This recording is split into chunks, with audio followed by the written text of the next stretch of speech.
First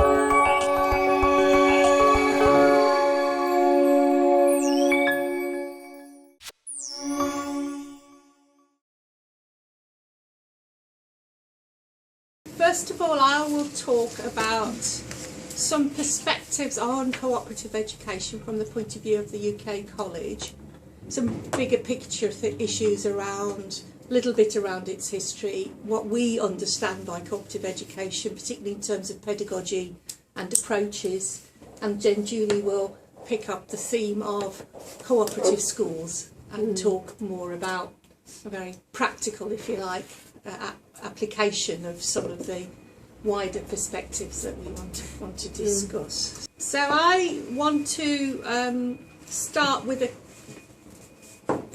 why I want to take a bigger perspective on cooperative education, because I think very often when people talk about cooperative education, it's in a very pragmatic way. It's about cooperative education is schools, or it's education for societies, or it's in a very practical way they describe it. It's what happens. Cooperative education is what happens.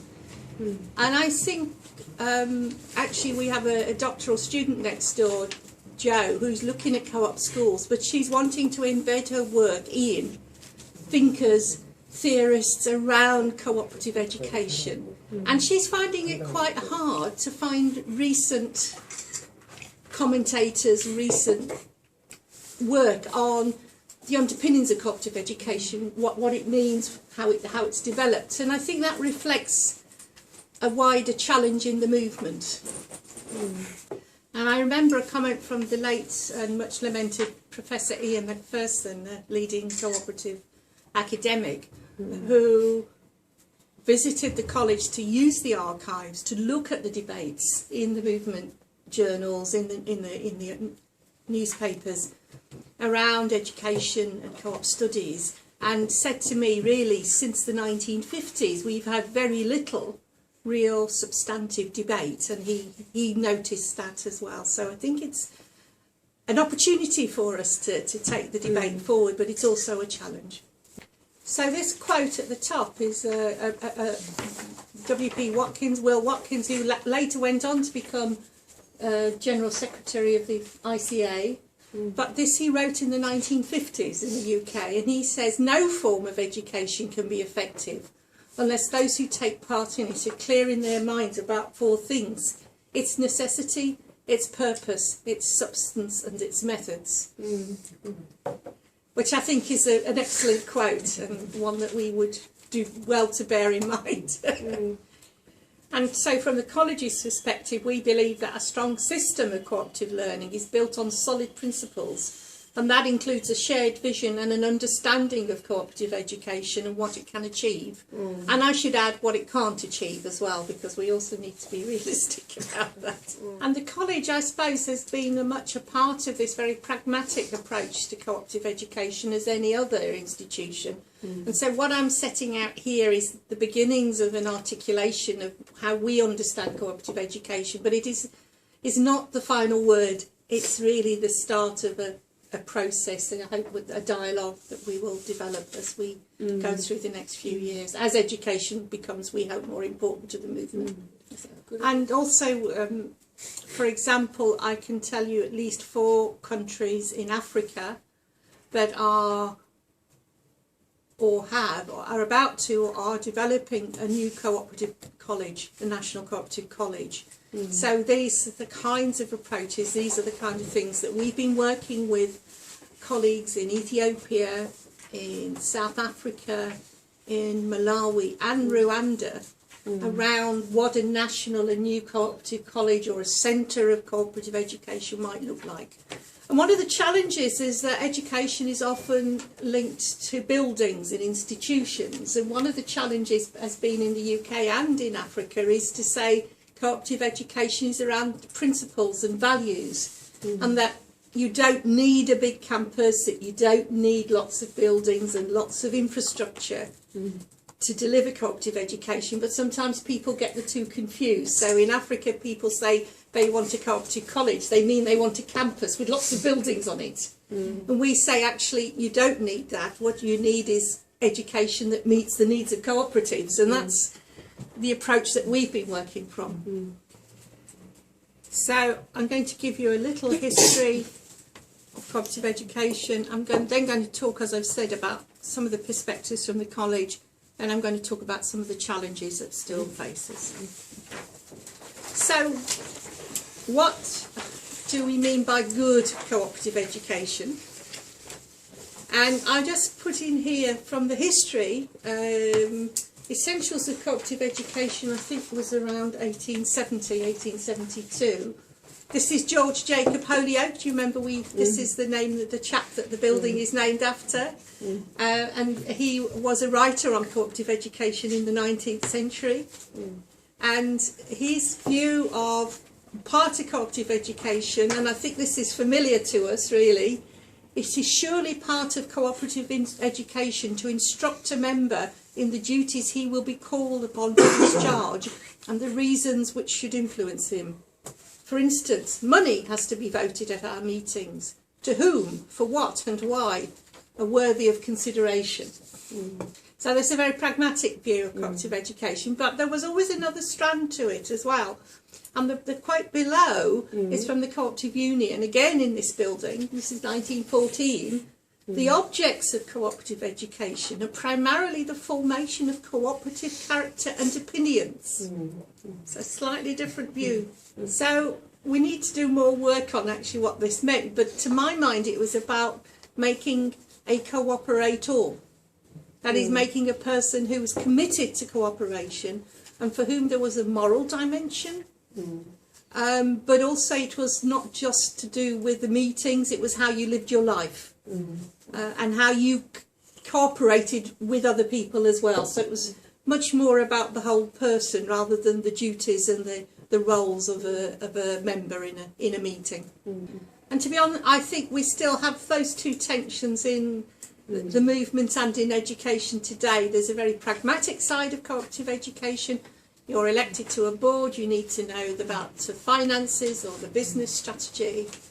But I guess translating the second quote is into modern day language, it would be about cooperative values. It was would be about, they weren't so explicit in this early period about the cooperative values, I think, but to my mind cooperative character actually means someone who lives the values in modern parlance. So I'm not going to talk too much more about the history, but you've got here a certificate from the Education Department in 1933.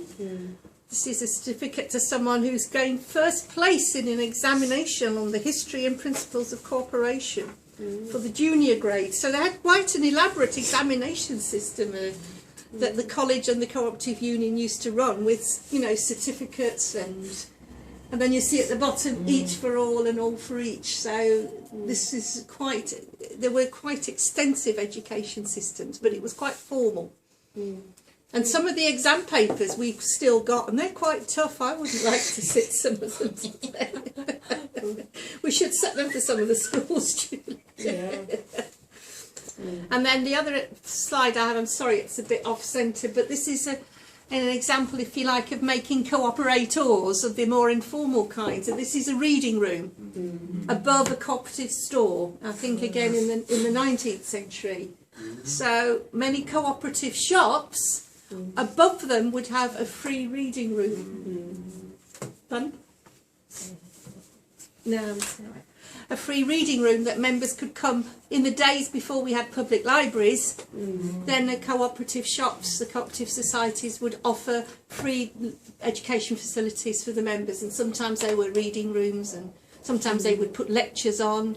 Sometimes they even loaned the members scientific equipment so they could do experiments at home. They really did offer an amazing... So if you were wanted to learn chemistry in the 19th century and you were a co-op member, some societies would loan you the test tubes and the whole equipment. Really? I don't know where you experimented, whether it was in the garden below the house or in the kitchen, but so they really did make a whole range of educational facilities available for the members. Important when there were no public libraries, you know, when, you know, working people could not afford books. And see, this is very well appointed. It has a nice fireplace. It's very spacious. You know, it symbolises the importance that the co-op placed on this. So I've talked a bit about this. I'm not going to say much more, except I think the other aspect of making cooperators, when I said it was about living the values, you know, cooperative character, was I think that the other aspect of cooperative education we mustn't forget. It was about individual learning. So yes, you could learn to be a chemistry at home or astronomy, but an important part of it was the learning was also there to make your cooperative society better. So it was about the learning needs not just of the individual members of the society, but the society as a whole. So there was often the education was focused on, not all of it, but some of it, on a wider impact. So to assist the co-ops themselves and to benefit the wider movement. So you could learn, you could get your own certificates, but there was always a strand that was about how does this help my society, how does this help the movement. And as we've seen, you know, with the African co-op examples, informal learning because you're a member of a co-op, learning through participation has always been an important part of cooperative education. And in the UK's case, and I think in many other countries, especially historically, particularly for women, I could spend a long time discussing this, but for women who had to leave school early to, you know, were not allowed to get an education, organisations, there was a special women's co-op guild. And through participation in the guild, the women gained experience, they attended lectures, and it empowered them really to participate in the wider movement. And so these informal ways, particularly important for women. Gillian tells the story that in some of the early co-op guilds, the husbands didn't want the wives to go because they thought they wanted them at home. So they used to pretend they were knitting clubs. So the women would say, I'm just going to my knitting club, but actually they'd be going to listen to a lecture and they couldn't tell the husbands, you know. So in the early days it was very subversive really, but it's really important for women. So drawing on this tradition, don't forget the college was set up in 1919 to provide a centre for higher education, interestingly enough, and the cultivation of cooperative spirit. And this is the lecture room in Holyoke House that the college had. And I think this was the one that was bombed in the war. It was up on the. There was a floor above here, and in the Second World War there was a bomb. So, but that was the original lecture theatre for the college in this building. And I think you could still say that this was one of the college today. You know, in some ways, we might have been on a journey, but that's still very much at the heart of what we do. So I could talk for a long time on the history, but I'm going to not say too much because we've got other things on. But I wanted to give you some other examples of why we think education is important. I mean, I guess we would say that because we're a college, but I think there's enough evidence out there to say that movements that take education seriously, or education can actually stimulate cooperative development. And I think this is one of our core understandings, and that's why the college was set up to help continue cooperative development. It's why the pioneers, you know, why education is one of the principles. And I'll give you some examples here of some of the ones that we're familiar with, but I'm sure there are many more, of the ways that education has been central to the development of cooperative movements.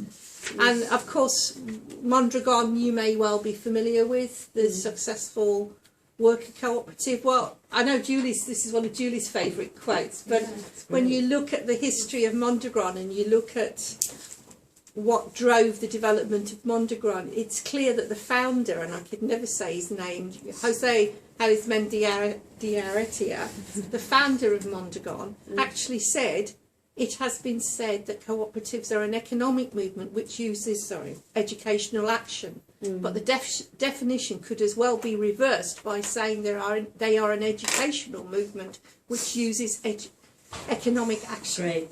This is brilliant. We love this quote. and I think Julie probably knows more about Mondragon than I do, but I think what I would say is that education, both in terms of and the whole approach of Mondragon, education has remained central to its development. I think what you see, and maybe you see it in the UK as well, is that it might start as central and sometimes it gets less important, but Mondragon has continued to keep education as at the centre of what they do, and you could argue that's one of the key factors in their success. I'll just give you a couple more examples you may not be so familiar with. In Eastern Canada, the Antigonish cooperative movement was actually started by adult education programs run by a local university, and it was from those education programs that the cooperative movement grew in Eastern Canada. That the starting point was actually adult education programs. The second one is Trentino, the cooperative province in northeast Italy, where education, particularly in the 1920s onwards, was a critical, again, they argue played a critical role in the development of what is a really strong, it's almost a cooperative province in northeastern Italy. It is such a strong movement there. Again, two examples where education very clearly can be seen to have driven the development of the movement. As I've said earlier, there are not enough contemporary studies of cooperative education, but the ICA is revising the guidelines with the fifth principle. The person that I have a lot of time for is a guy called Fairbairn. He's a Canadian academic, and he's written some interesting stuff on cooperative education, and he looks at cooperative education for developed cooperatives rather than the startup, and he argues that cooperative education, one of the goals of it, there should be an agency for holding the cooperative and its members together and on course. That you use education as a tool to keep a cooperative focused and in the same direction. And again, I would broadly, his name's Brett Fairbairn, I would broadly agree with that. But he's an interesting writer on cooperative education, but probably there's only 2 or 3 of them. But it's an interesting concept there.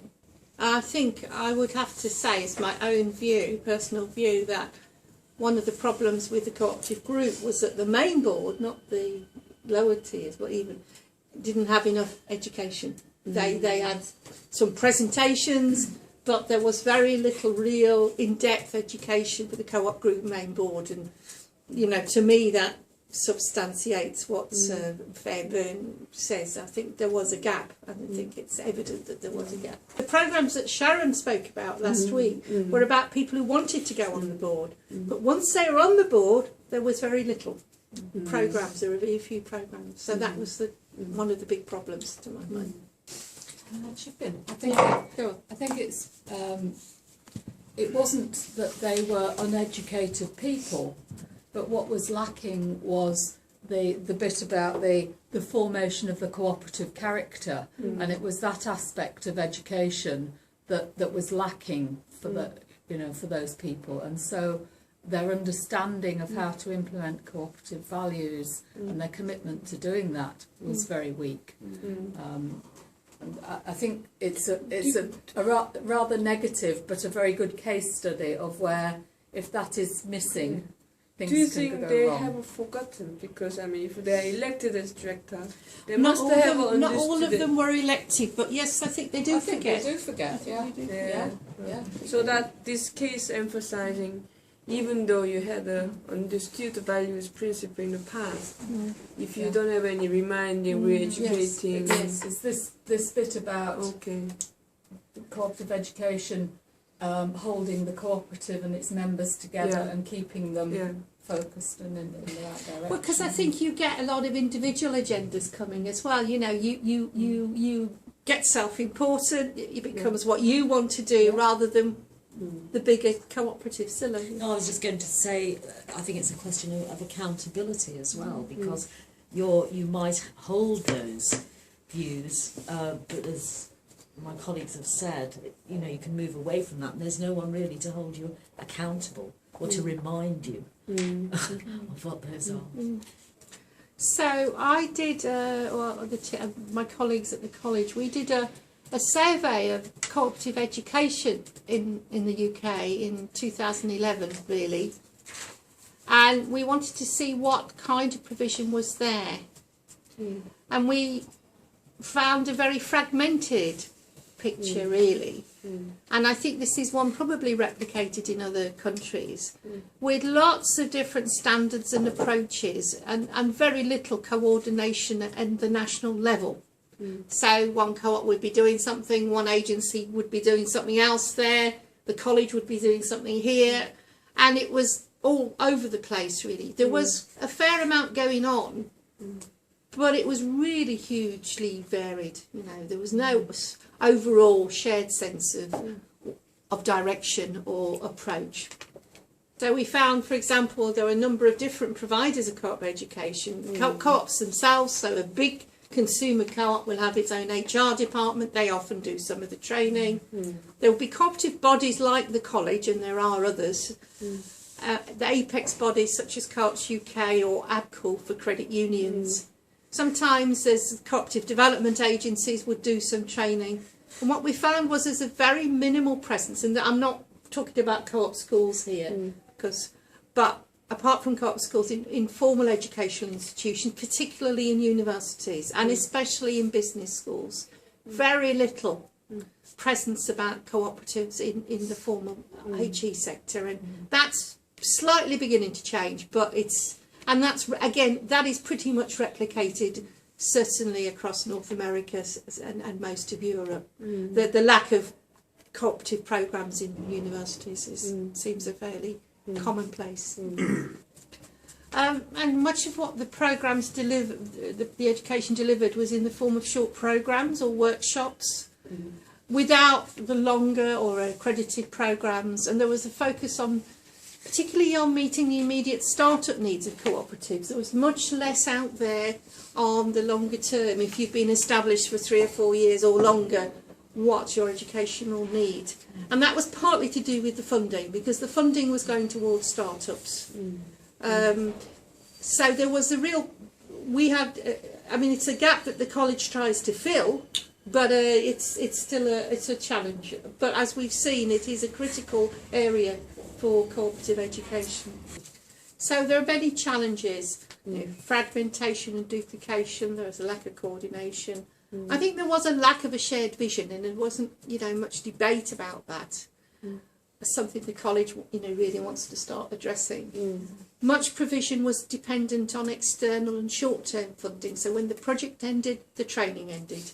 SMEs, of course, have an ongoing problem in accessing training, so there is a resource issue.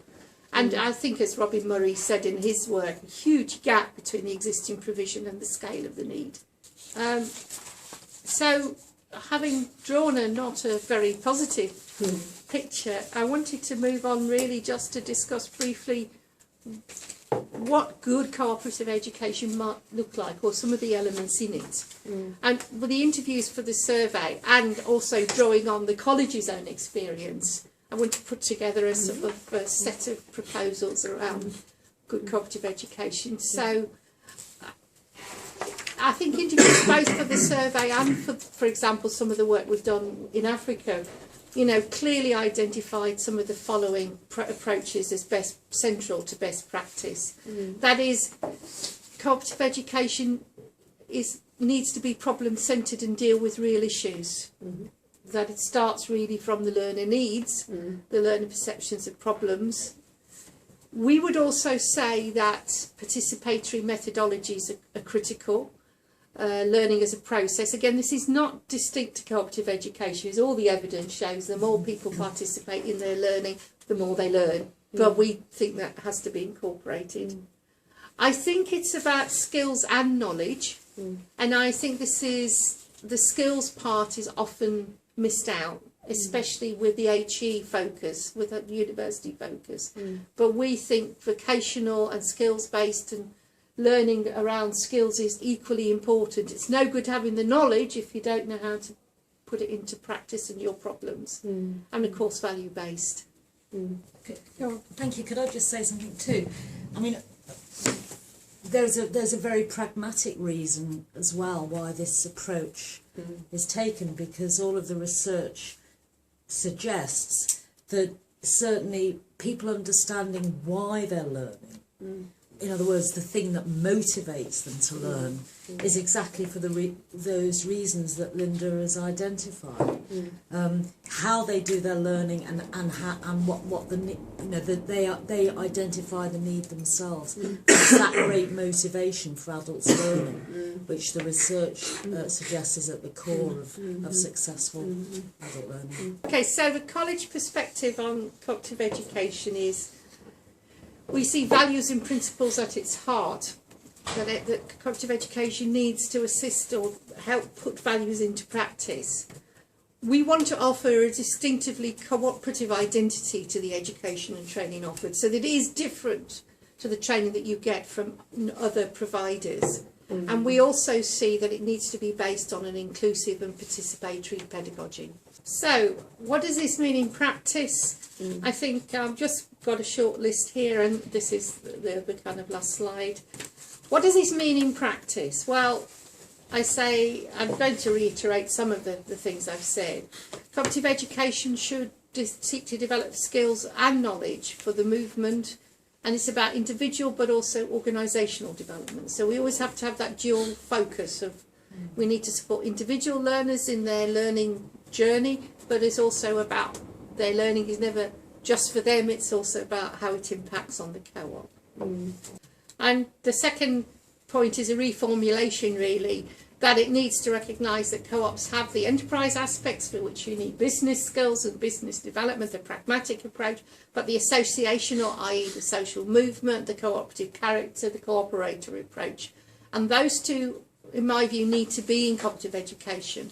And very often other providers give cooperative education, they just do one aspect of it. They might just teach a co-op business skills, but they don't talk about governance, they don't talk about values, they don't build that into the programme. So for us it's got to be that combination of very practical skills but also the wider associational, if you like, the cooperator skills.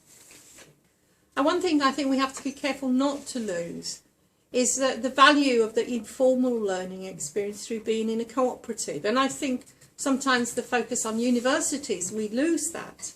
I think what we developed with Sharon and the group board development work was a way of recognising and capturing the learning that people gained through participation and seeing that as a valid form of learning. And I think the problem with the higher education focus of much cooperative education is that it doesn't do that. So people can have been a director for 20 years and will have learned a lot and have a lot to share, but we need to be able to recognise that, as Sharon was explaining in the way that we develop the group board. So.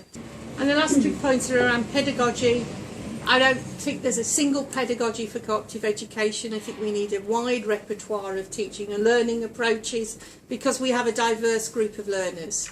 But I would say that we need to embed more participatory approaches to learning within that repertoire. They need to be a central part of it. Now, if I was doing this session, I won't say properly, but I had more time, I would make you answer that question before we discuss what I think is good cooperative education. But anyway, so the question is, I think each cooperative movements and countries have to have that discussion, I guess, amongst. Okay, that's it. Thank you. Okay.